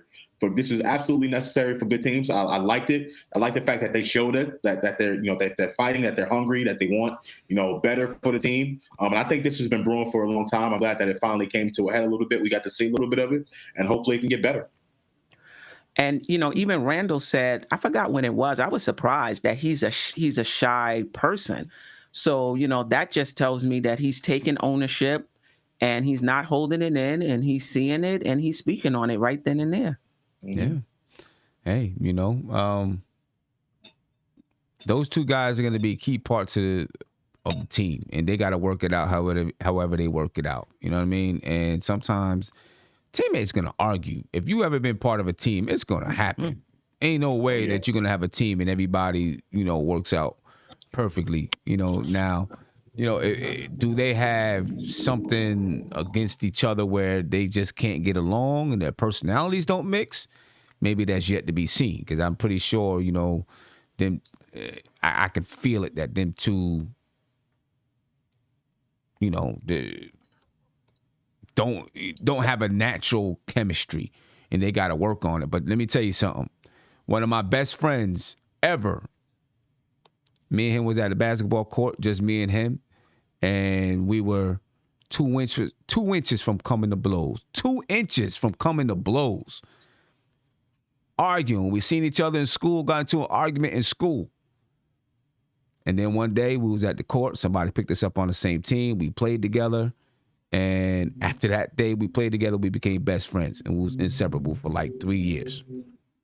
Happens. I told you in that last press conference with Fournier, he was talking his talk. I told you. Look, first time all night I seen Mark smile is when some drama's going on between the two players. No, but first time all night I seen him smile. I'm rearing my head back out. Because when Fournier was speaking on that podium the other night, and people was like, "Oh, he ain't saying that." Look at that now, Randall taking accountability. I like that. He sound like a New Yorker. Keep it up, bro. They were arguing over a rebound or whatever they. He arguing about more stuff, bro. Rebound. Let's hear from Evan Fournier. I'm sure they're gonna ask him too, see what he has to say. Your third quarter came out shocking inside. You're clearly playing with a different kind of energy defensively. Just wondering kind of what got into you in that. It's not me really. It's like the whole unit. Play desperate. So when you play desperate, you have nothing to lose. We put ourselves in a very bad position, obviously after the first half, and so when you get back out there, I think we were down 20.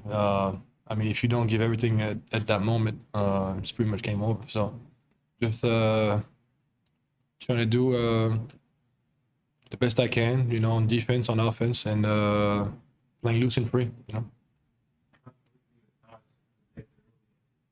You guys are playing frustrated in that first half. You agree with that? I thought there was some frustrating moments for sure. But when you're down, you're obviously frustrated. When you're being dominated, you're obviously it's frustrating. So there was one offensive call, then a second, and so it kind of adds up. So then Taj got upset, and it's a build-up. It's just a multitude of plays, and like I said, nobody enjoys being down, especially at home. So I agree.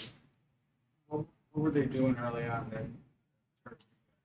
It was more about us, to be honest. 12 turnovers in the first half. Doesn't matter who you're playing against, I think they scored 16 points of those 12 turnovers. We're them by 18 at the half, so that's the game. They play their game. There was we know they were going to be aggressive with the switching and stuff, but it was more about us, really. I thought. Going back and forth with each other at the end of the half, right? We got a lot. What was Yeah, it was a disagreement with I think the last defensive play about the double and the rebounding. But like you said, it was just frustration. But I think the key was communicating. I would rather have that than not saying anything and hold grudges and stuff. So stuff like that happens all the time, and I'm actually glad it happened because we played much better in that third quarter. How's the communication overall with the team? Julius talks about that it's not as consistent as it needs to be to help the outcome. What's your assessment of where you're at with that? What exactly? In terms of the team communicating consistently to understand what the rotation is. Yeah, it's true. It's true.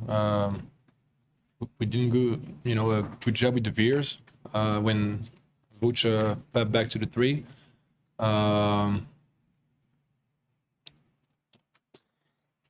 Yeah, I mean, I agree with that statement. I'm not sure what else to tell you. Clearly, pretty banged up, but still had, I think, 5 blocks. Gordon, which is not easy. How about the jump? Yeah, he fought hard. He fought hard, and he's a presence. He's a presence down there. You know, when he's active like that on the board and ducking in and blocking shots, you know, it feeds our offense because we want to play faster. So, you know, that's the Mitch we need every night for sure.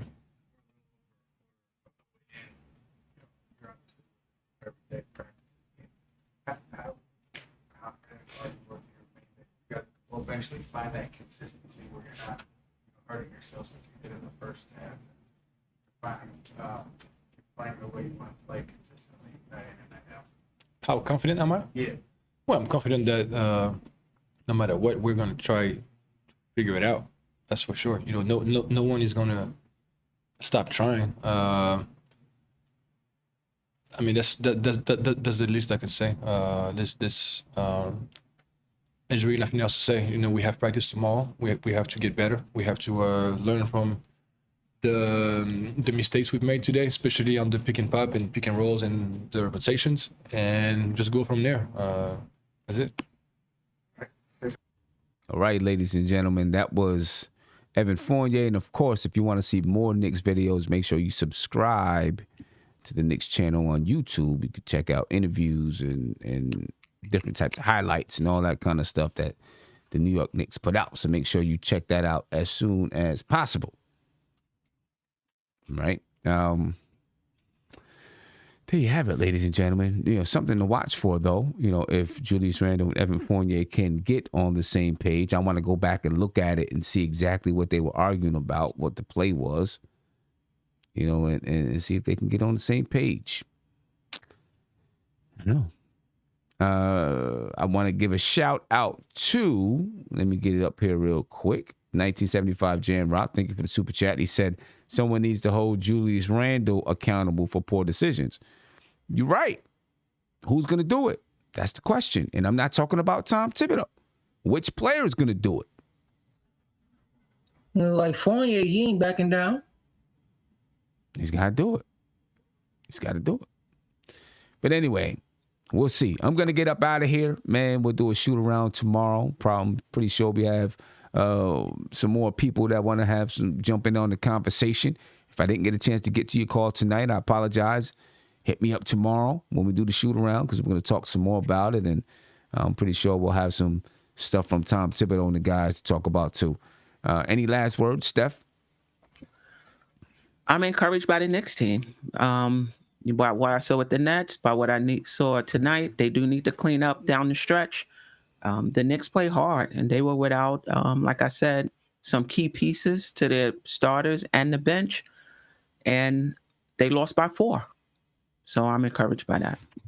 Okay. And Josh? Be patient, everyone. Remember, patience. Same thing y'all were telling me last season during the offseason. That's what I'm telling y'all right now. Be patient. The Knicks are not like terrible. Like they're not terrible. Like everyone feels right now. We only lost by 4 points. We lost by 2 points against Brooklyn. These are really good teams in the Eastern Conference. I think we'll be all right. Be patient. All right. Mark? I want everybody to have a blessed night. Everybody be happy. We play hard tonight. Good night, y'all. Good night, everybody. I appreciate you. Make sure you hit that like button on your way out. Subscribe to the channel if you're not subscribed. Ring that notification bell. And if you haven't done it, when you go to that subscription button, make sure you choose all so that you get all notifications, right? So anytime we are live, you are notified. We're out, ladies and gentlemen. Spread love. Go on. This is BK, nothing but Knicks. When Sim passed the assist, you know that it's #1 show that breaks down the game. If you can't play defense, stay out my way. Dribble the ball, come down the lane. 5 seconds on the shot clock. Who gon' win us the game? You wanna hear Nick updates and trade rumors? Post-game reviews, this the place to tune in. So tell a friend just to keep the ball moving. Like the page if you feeling the movement. Every game we coming to win. Give us a sub like a player that came off the bench. This is NBK, nothing but Knicks.